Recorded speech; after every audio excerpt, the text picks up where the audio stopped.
All right, let's just get into it right now, man. Basically, man, I didn't want to do another video pertaining to this topic, but I had to do another video talking about Triple G because I'm getting all kinds of comments on my page, man, from you guys. A lot of racist thing, people saying that I'm being racist, and I never one time said anything that pertained to Triple G's race or Pacquiao for that matter. You know what I mean? Other than him being a little bitty guy, you know. Other than that, man, it's just what facts are. Facts are facts, and that's what it is. I mean, if you watch boxing, you're able to know what's going on with the sport at all times. You're able to know what guys are gonna do. Um, you're familiar with their team and what their team is gonna do as far as picking competition or stiff competition or even going around fighters to ensure that their boxers record stays intact. And I'm not saying that that's what the Triple G camp is doing. I'm just saying that in this particular moment in time, he does not have any stiff competition. He's calling out welterweights, guys that are, weight classes below him, and he wants to challenge them. Now, everybody's saying, oh, well, he's doing it for so he can get a payday. It's okay for Triple G to get a payday. It's okay for Manny Pacquiao to get a payday.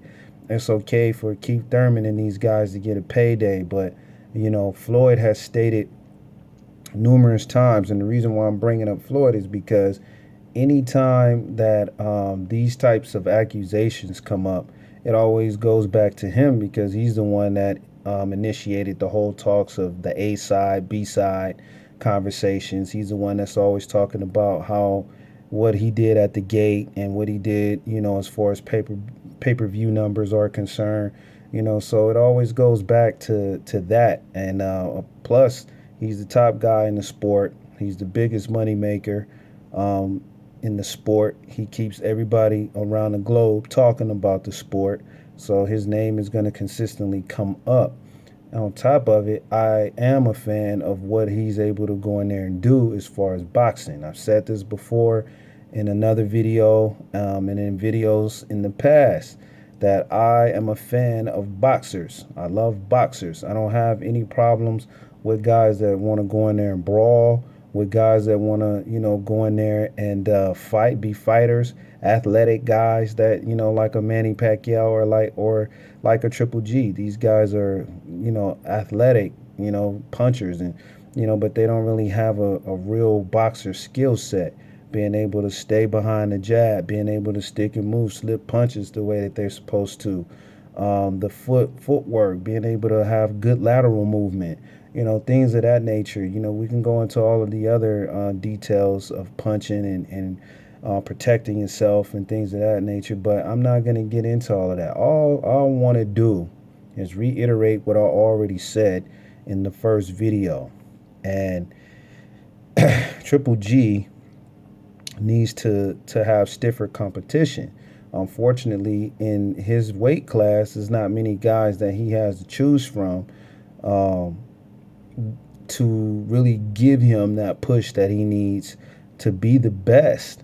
But if it were me and I'm where he is, and this is a pretty dumb analogy because I don't box, but all I'm saying is that if I want my name to be up in lights the way that he's trying to get his name up in lights, then you're gonna have to face stiffer competition. You're gonna have to take a step up versus taking a step down because now you're going into the welterweight waters, and it just doesn't make any sense to drop 20 pounds of muscle to get in the ring with guys at a catch weight and in hopes of beating these guys, or he's going to beat them, what have you, and he's done it at a catch weight. I'm not going to respect that as much as I would respect this guy moving up in weight and challenging Carl Froch, taking down Andre Ward, or taking down, moving up again and facing Kovalov.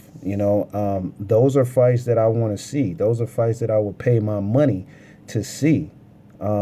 I don't want to see him in there with Canelo Alvarez. We all know Canelo Alvarez is like a cornerstone of boxing.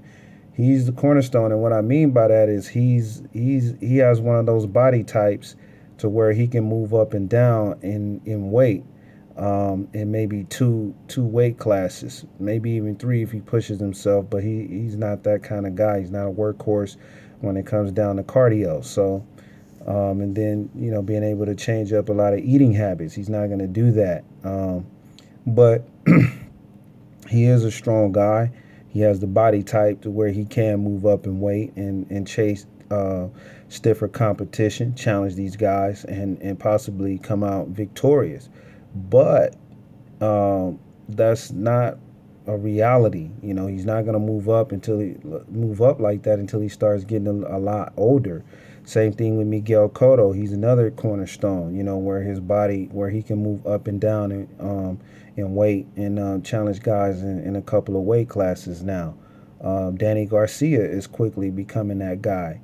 I don't know how much weight he's going to be able to put on later on. I mean, he put on, shoot, he went up to 147. He looked like he was about almost 155 on fight night the other night. So I mean, the guy looked huge in there compared to Paulie.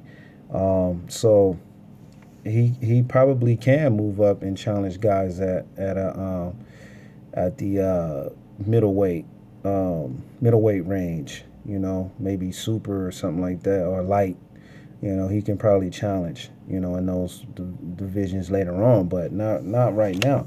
But he's gonna quickly become that cornerstone. But look, man, I just have to say, man, you guys are ridiculous when it comes down to all of these accusations about this Flomo stuff and all of that. Look, who you like is who you like. I like who I like. You like who you like.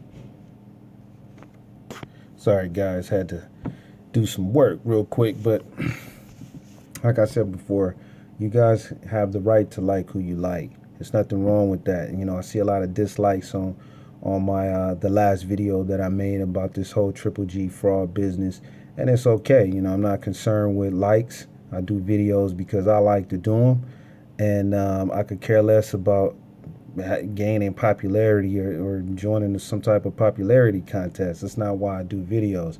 I do videos because I'm tired of typing.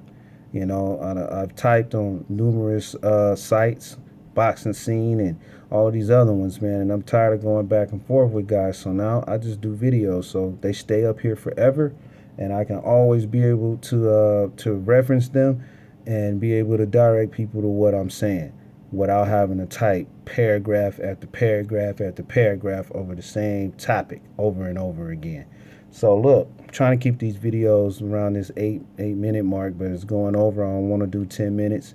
I want to do 8 minutes or less. So look, everybody knows that we all want a champion in boxing. We want somebody we can hoist on our shoulders and run out of the theater like like they did Bruce Lee in that movie The Dragon.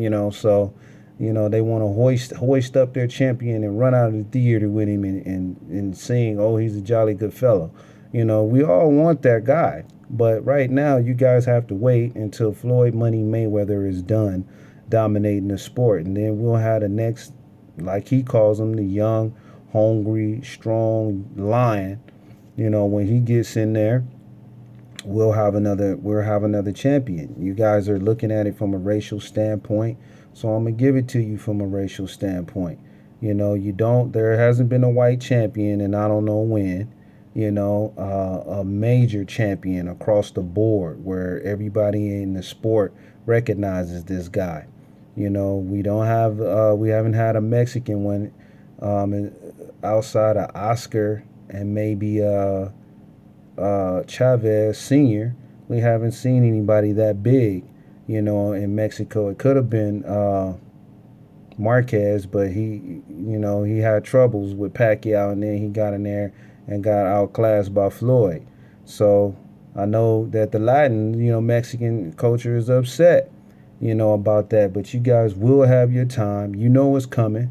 And I'm going to do another video that's going to talk about, what this topic of the champions, people wanting these champions and what racial effect that has on people watching boxing. But anyway, man, peace.